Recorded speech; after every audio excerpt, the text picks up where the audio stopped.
We've got Cal Prince, CEO and founder of Ghost, here today. So excited to have you here, Cal. I'm really excited to get into the product, and especially you're tackling one of my, I don't know if favorite problem is the right way to frame it, but one of the problems I'm most interested in is defining your ICP and using that to enhance the go-to-market operability across your team. So Cal, thanks for being here.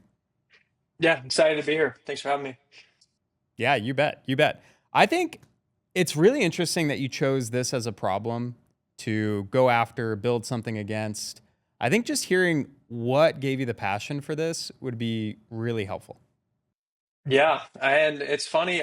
Originally, we didn't go out to solve for ideal customer profiles or customer intelligence. It really started around I was at a large B2B tech firm, and I received my account assignments. And what the day that I received it, I had this intuition that things just felt a bit off. Like I'd been in go to market for 10 plus years. I'd seen it from like a perspective of how RevOps conducts territory assignments. I've seen it from a managerial perspective, and when I received the account assignments, there felt like there was this inefficiency across departments that was translating to my book of business, and I just was super curious about that. At the time I was really fascinated by this product that I was selling, and it was around data science automation. And I was like, there's something with this idea of data science automation, and these bigger companies that I was having conversations with, they had a really hard time with organizing resources, like data science resources toward particular tasks, right? And I was like, how can I be selling this like sophisticated product around data science, and how can we not translate that back to go to market? And I started to really think about it, from an industry wide perspective, and I saw it as an opportunity, and particularly for B2B SaaS companies, and getting to like how we started to solve against this particular problem. Well, flash forward a couple months later, I met my co-founder through a mutual friend, and we started to really think about this from a first principles approach. We started to have a lot of conversations with customers, and probably had 100+ conversations in the back half of 2024. And it was really just at that point experimental, and starting to understand like how revenue leaders were thinking about the problem, and taking that first principles approach. Like originally we thought it would be something around predictive forecasting, and we started to realize that was sometimes political, a little bit messy as far as like a subject matter. And the more we thought about it, is we started to realize that ideal customer profiles are the first thing that's solved typically within a go-to-market process. And like Anthony, that's what you and I bonded from the start, right? Is that ICP is a foundational principle within go-to-market. And once we started to see that, and talk about it in a way that resonated with customers, like it became evident to us, like that's what Ghost would be all about, right? And if we could create this foundational alignment, it creates a lot of interesting opportunities for customer intelligence, and attaching itself to other go-to-market applications. It absolutely does. I mean, even when you're starting a company, you and I have both done this. You start with that. What's your ICP? Who are you trying to solve a problem for? Why would they value what you're doing? And if you don't get that right, nothing else matters. And if you're just a few degrees off of who would get the most value out of what you're positioning or what your solution is, it could mean a massive difference in terms of value. So we always start at LeanScale when we start an engagement. Project number one is ICP TAM. Let's make sure we have it tiered well. Let's make sure we're targeting the right accounts, because immediately after that is, where are you going to align your sales resources? How are you going to load balance your territories? And then where are you going to put marketing dollars behind the right channels to get in front of your top tier accounts? If you mess it up from the beginning, all of that is going to already have inefficiencies baked in it. It's exactly right, and like part of what inspired us on this topic as well is like we really aligned with this study by Boston Consulting Group that identified $6 trillion globally goes toward SG&A costs for sales and marketing, and 2 trillion of that is what they identified as waste. So about a third of all costs that go toward sales and marketing is considered waste from the study that they did. And what they associated this waste with was actually misalignment. So like if we talk about ICP as an alignment mechanism, really what we feel like what we're going after is like a huge problem area here, and ultimately that source of customer truth is what should be rooted in how the marketing team is thinking about messaging particular customers, how the sales team is aligning with the pain point for this particular vertical. Like, are airline companies talking about this the same way that a pharmaceutical company is? Very unlikely, right? And the best reps understand this, but the ICP is an alignment mechanism, which we'll show here in a little bit in the demo. Is how do I get that rep to talk about the customer's pain points in a contextual way faster, and how do I have that marketing team thinking about Absolutely. And the way I've seen it done in the past, you get in a room with a bunch of people, you ask who they think the ICP is, and then you just start writing it on a Google Doc. Maybe if you're sophisticated, you'll have a spreadsheet with some tiers. But that's about as far as I've seen it go. So I'm really excited to see and show our audience how you do this in Ghost and how I think it's going to unlock just unreal potential for companies that take your approach. Absolutely. And I'm going to share here. Cool. Yeah. So we'll start here. And I think this is a really important piece of it is that one, we've built a couple integrations with our current customers. We started out with CRM data. So we have natural integrations with HubSpot and Salesforce, but one of our customers actually asked us to start looking at the call transcript data. So that's why you see Chorus here on the screen. And it's actually a pretty simple user flow. Let's just say that we're connecting to HubSpot. It's a 2-click motion where I'm porting in this data for us to begin our modeling process. And once we kick that off, what I'll show you, take you through here is the actual profile builder. So where do we actually start as far as building out what an ideal customer profile looks like? And I'll do it in the context of how we think about our own ICP, as a startup company. So typically we're looking at companies that have a revenue range between $5 and $25 million. So typically for us, like a Series B company would fall into our ICP range. Employee count, we'll keep that pretty broad here, as like revenue is usually a good defining filter. We're going to want to just look at B2B SaaS companies. So I'll take out fintech here, and maybe instead of North America for geography, we'll look at the United States as a filter here.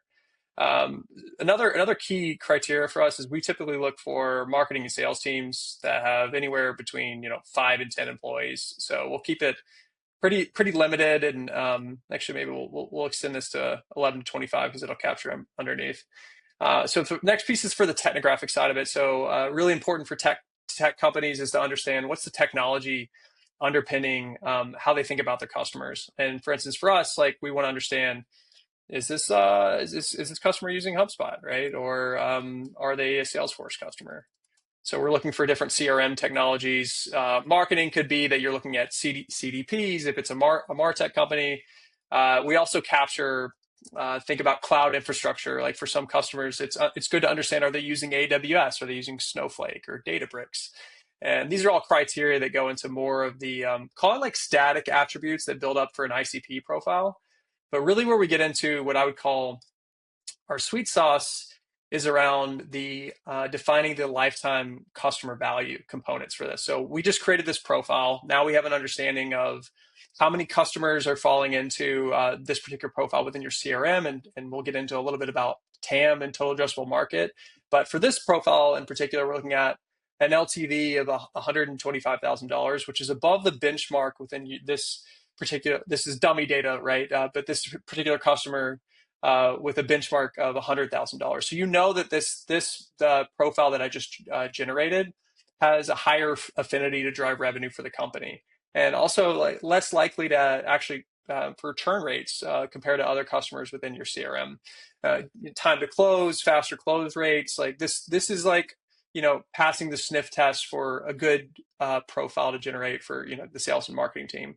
Now the next layer on that is thinking about how many customers are currently doing business within this profile. Like 134 customers, like that's really good to understand, but it's also good to understand that there's 705 total customers within the CRM that fall into this category, not yet doing business with me. And you start to frame up like your own, like in the startup world, maybe you'd call this a SAM, right? Like it's kind of like a TAM, but it's not the full addressable market. And we're even telling you what is that total addressable market based on our database. And something customers ask us is like if we could help complete their understanding of this customer and use our database to fill for that total addressable market. But this gives you an understanding while you're still framing up, how do I think of, is this a good profile? Should I be moving forward with it? And then we get to the final stage here, which is defining this for your team. And you can just kind of do a final gut check of like the different technographics and firmographics. And where it starts to get interesting is, and I look at this as a tool being used by a head of rev ops or a growth marketer, where you can start to include case studies that'll go to the sales reps, and the type of messaging that they should be focused on when they're generating this particular profile. And for this case, we'll say it's a tier 1 profile. It's above the normal LTV ranges, and we'll actually look to save this as an ICP profile. And quickly, we'll just do a quick overview here. And like once we're generating these profiles, we look to make it modular. We can move profiles in between different tiers, start to gut check the different types of technographics and firmographics that they fall into. And we even give recommendations on the types of profiles that you should be generating. Like for instance, this has a really high LTV value. You want to understand the different types of technologies being used across this profile, how many customers fall into it, and maybe that's something that you're moving into your tier 1 profiles. But ultimately, we take an expert in the loop type approach. We know that customers know their business better than anyone. We just want to give them the tools to generate these profiles in an actionable way that creates alignment. But before I get into the territory view of it, Anthony, I don't know if you have any thoughts that come to mind as we create the profiles here. Yeah, a couple thoughts. I like that you cue in on LTV and you show the churn rates and the sales cycle rates because, like I mentioned earlier, if you're just a few degrees over on those metrics, those have really, really massive implications for your revenue performance. And, a couple percentage points on churn may not seem like a lot, or LTV might not seem like a lot. But when you're talking about every single account that you get in that ICP profile, it adds up over time.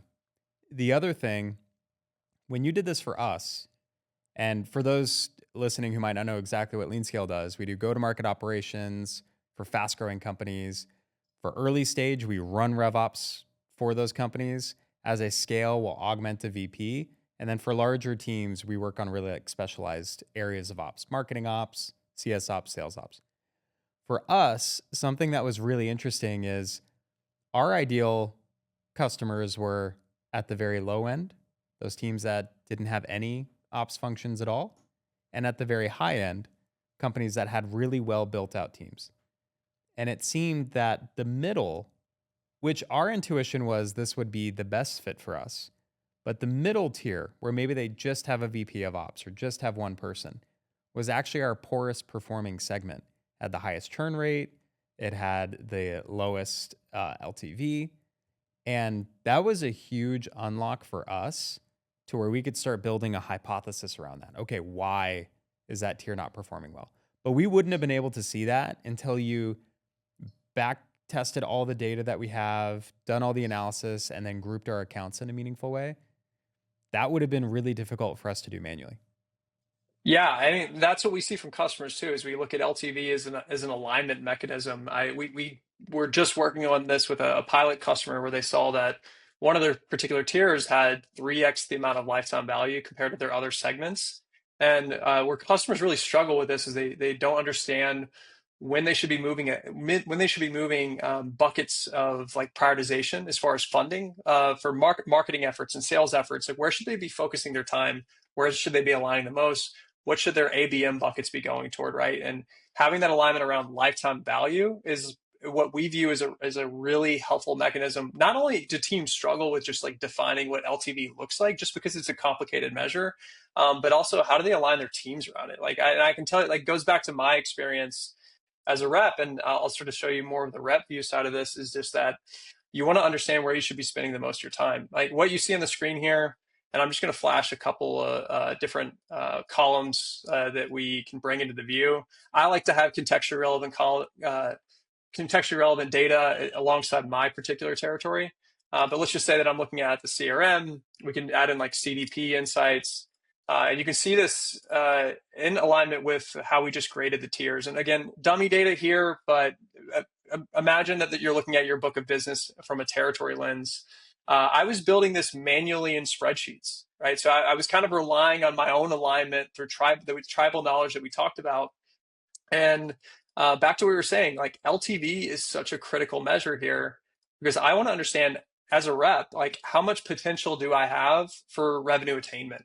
I want to be calling on accounts that have the highest lifetime value. And typically in SaaS capacities too, you're selling multi-year deals. You want to understand not only like what the ACV is, but what's the potential for clients to sign on for multi-year deals, right? And those have different types of profiles of customers.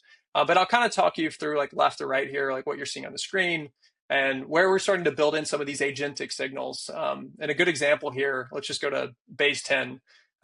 We can see that for us, like we're targeting teams that have sales and marketing teams. So maybe the fact they're hiring an account executive, really relevant signal. We can scrape the web for these on a regular basis. And for reps, I think reps, the more reps we're talking with, they are doing some forms of GPT research and using AI tools, but where we see the future of AI specifically in web applications is that you want to be able to conduct research that's contextually relevant to your book of business, to the way that you do work, right? And I think that's where we look to expand on because we are integrating directly with the CRM.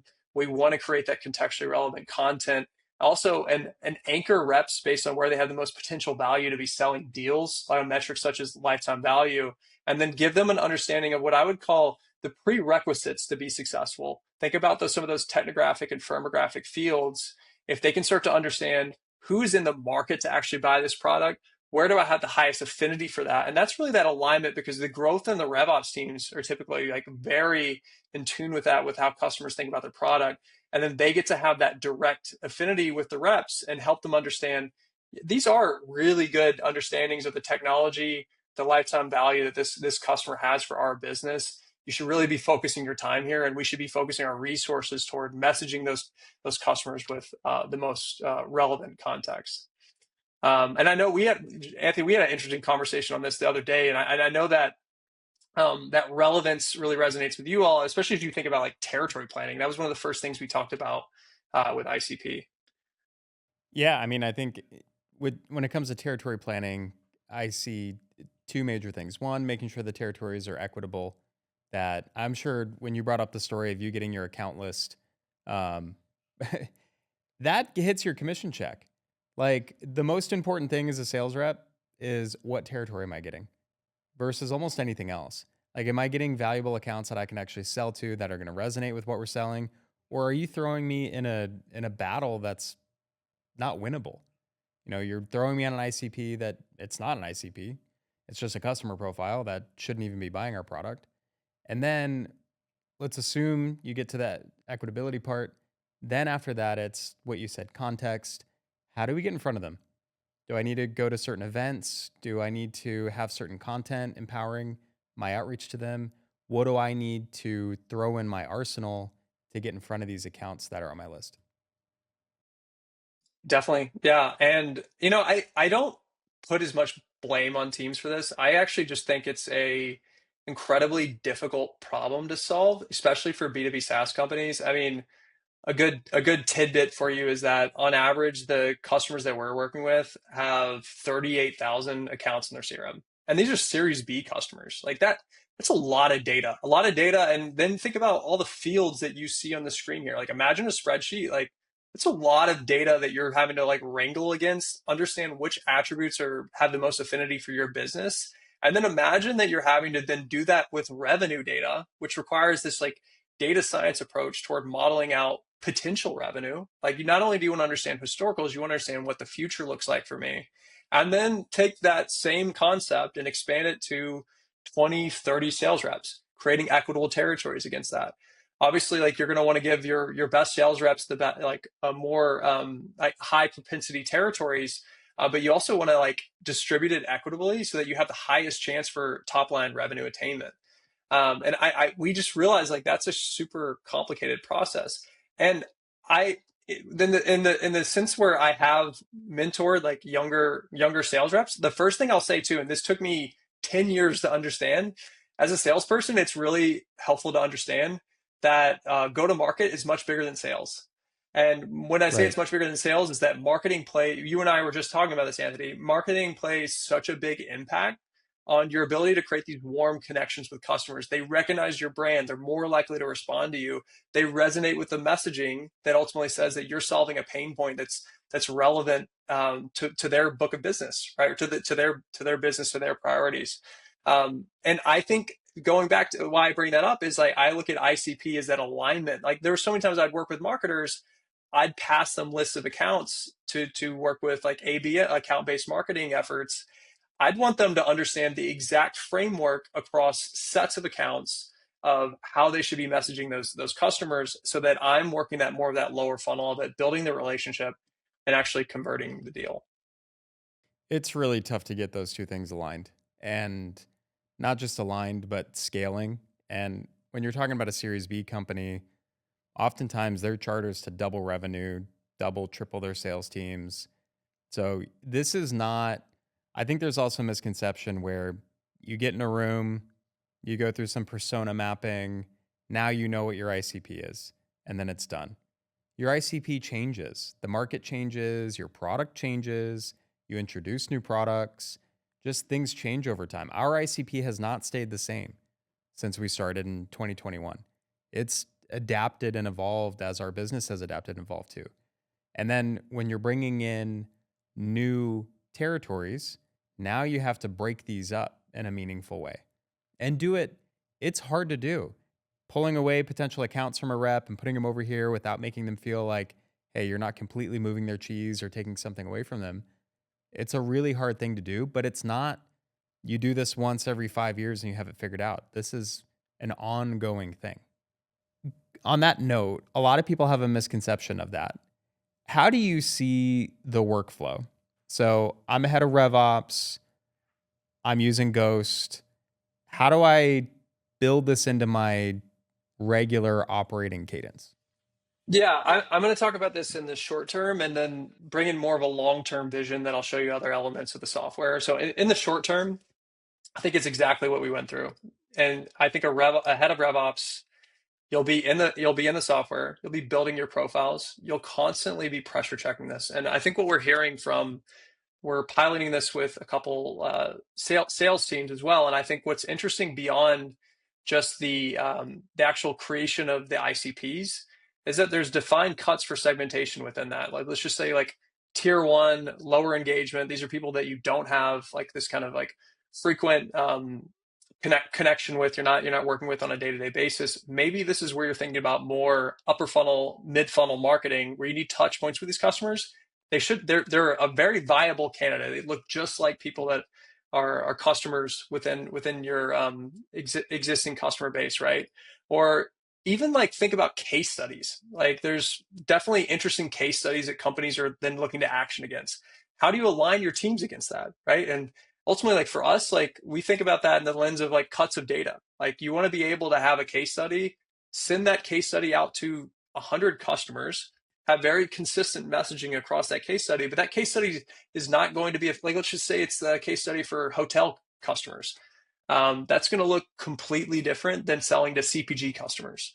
And you really need alignment, intelligent alignment. And I think for a RevOps team, growth marketers too, I think they think about it very similarly, is you want to have that like orchestration is what I would call it, to then have exportable actions to the demand gen side of the house. Like let's just say you're using a Salesloft, or you're using Clay for some of the outbound, or a common room. For us at this point, this is the short term. Back to the short term comment I made. We want to be flexible and as far as our integrations and where this data can be ported to. That's short term, right? I think the long term of it is, because ICP is such an important alignment tool, is that we are back to that middleware comment. We want to build as many integrations as possible, and the account research piece of it here is like start to inform reps as well about the contextual relevance within tier one, within enterprise SaaS and infrastructure companies. Ultimately, what is being said across my sales team? How are other reps closing enterprise SaaS and infrastructure deals? What is being said in emails that's relevant to me? I have an upcoming meeting with a big customer. Like that right now, it's sitting with the system of records. People are doing manual searches in HubSpot and Salesforce to uncover that information. What pipeline is generated across this customer cohort? it's all super helpful information. And what reps will do, I can tell you from like 10 years of experience of this, is you'll set up a call with that rep that just closed that big deal versus like, shouldn't I just be able to query all emails that are happening across this type of customer that's really relevant to my upcoming meeting? All this intelligence, like the time is so right for it now because these are structured fields and these agents, these AI applications, they're becoming really intelligent on being able to query those specific fields and output it in a way that's understandable for a non-technical user. And I know we want to get into this a little bit later, but I think that non-technical piece is so critical because you need to make it easy for some of these end users that are not as technical with using some of these AI applications and do it again back to how they think about their day-to-day assignment. So again, short term, long term, how we see this is because again, ICP being so much of an alignment mechanism, we're starting to have conversations with customers saying, hey, it's really interesting for us. And what we're doing this all the time. We're looking at our chorus call transcriptions. We're looking at our gong call transcriptions. And I would do this as a rep too. You'd want to understand what is being said on these important customer conversations so that it's an enablement mechanism. I want to be a better rep. I want to understand trends, et cetera. And they help surface trends. But I think the important piece of it is if we're looking at ICP as a way to create context around your best defined customers, again, defining it back to customers that have the most potential for lifetime value, I'd also want to understand what's being said across these customer call transcriptions, these call recordings that's relevant to me for future meetings. Like what is the pain point that I'm solving? Ultimately, ICP should be an alignment mechanism against solving customer pain. Now, we did a write-up on this recently where we associated ideal customer profiles with product market fit. Because if you reach ICP, if it's a high ICP, it probably means you have product market fit. Now, how many times over do you have product market fit? What defines product market fit? These are all like really good things to think about. And if we can draw in these insights, and also like another big theme right now is that there's software bloat. Like there's too many logins. Like reps we talked to are logging into 5 different platforms to export spreadsheets to consolidate it into one territory view. I think there's this compelling need for customers right now to have one definition of their customer that they can draw interesting insights against and use AI in a way to draw that contextually back to these customer definitions. And for us, like that's why, I mean, Anthony, you were talking about it. It's so relevant for us to have dynamic definitions of ICPs because it's always changing and we always want to change like how you're thinking about insights against that. Yeah, I think it's going to change depending on the products you have. It's going to change depending on market conditions, external factors, new things that are coming out. It's going to change quite often. And I do think having the data centralized, the model centralized for what your ICP is, and using that to feed other aspects of the go-to-market tech stack, I think is really powerful. And where do you guys see yourselves when you think about architecting the GTM tech stack? You have your CRM, you have Salesforce, you have outreach tools, like you have your Saleslofts, Outreach, Ample Markets. You have Clay, enrichment tools, and obviously getting a lot of attention as one of the premier AI first go-to-market tools. Where do you see Ghost fitting in that tech stack? Who are you playing friendly with? Where are you trying to maybe take some of the functionality away? Where do you see yourself positioned? How much time do you have? I think there's so many what you just described though is like go to market is so complex. I mean, a lot of investors we Mm-hmm. talk to, especially investors that are not as familiar with go to market, they'll say that go to market's a crowded space, and we're like which part? Like it's Right. complicated because there's the CRMs, there's the demand gen platforms, there's the data enrichment layer, and then there's like the niche use case applications, like the call transfer, like a Fireflies is a good example. And then we see like, okay, like you just realize there's like this fragmented ecosystem. All of what we just described has like interesting data points.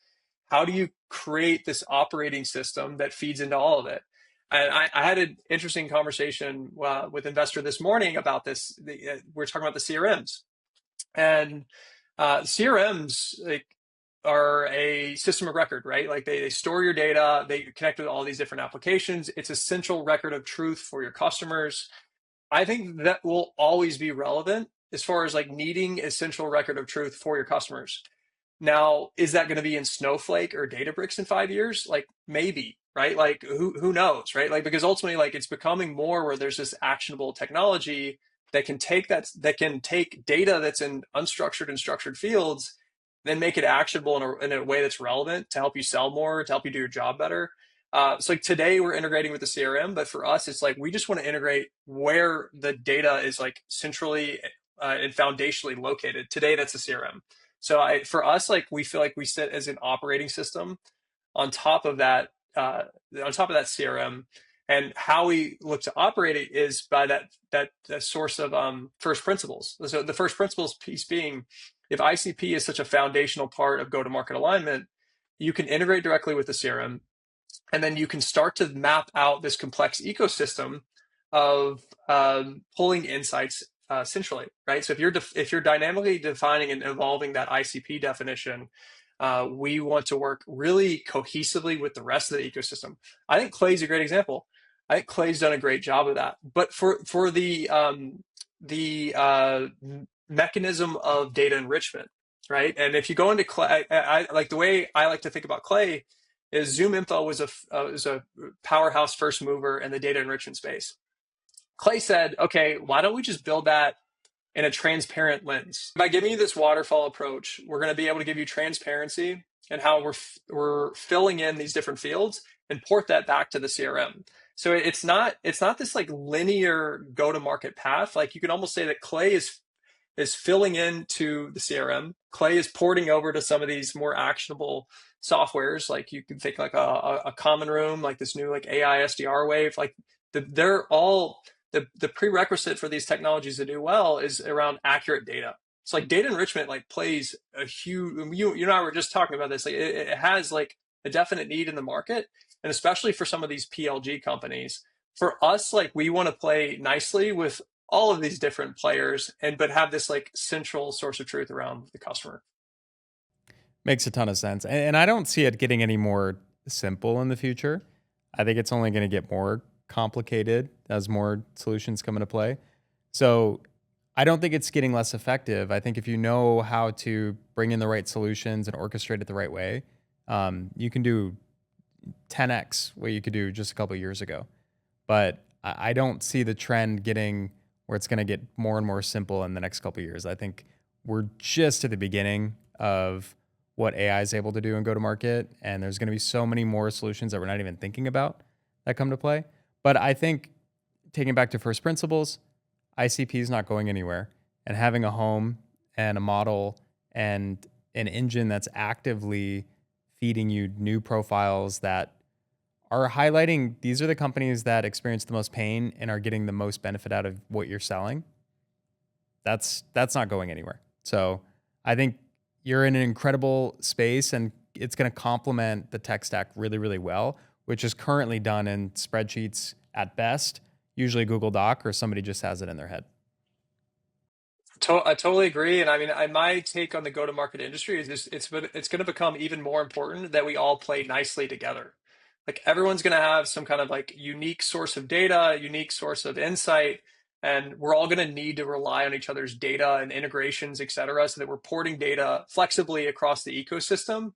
But like that's kind of AI's promise as well. Is like what's going to be your unique insight that AI is driving that works really well with how go-to-market teams like execute and contextually like with how like sales reps and marketing teams like how are they conducting work, how do you save them time and as far as that execution, and how do you logically make it really easy to not have to hit that export button, right? Like how do you just like send it to the next downstream application? Like for us, we want to sit a layer before maybe like this AI SDR company or a Koala or a common room.